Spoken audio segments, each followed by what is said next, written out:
सरपुर वाला आइले कहले करन तले मु कहनी कौन एटा करन कौन स्थल आउ से केतला दउजंदी 40 टका 140 टका किलो 400 किलो ता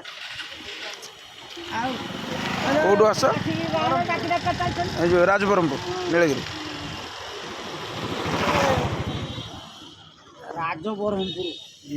बरहमपुर एटा जोड़ा एटा जोड़ा दल एटा केते दउतो 46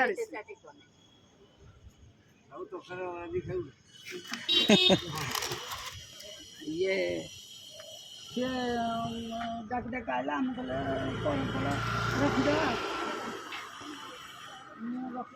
चली चलिया बोलछ ना हां आउ किछ बोली भाई गां कोळी जाउ सब सेड सेडू आसिलो केम हैं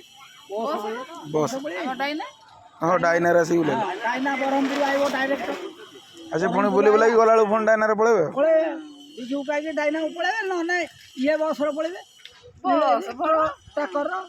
माने 5 टका आसलो पड़े 5 टका पळेबे से जानछन जी से बुलु जनी माने से जानछन केते कळरो 5 टका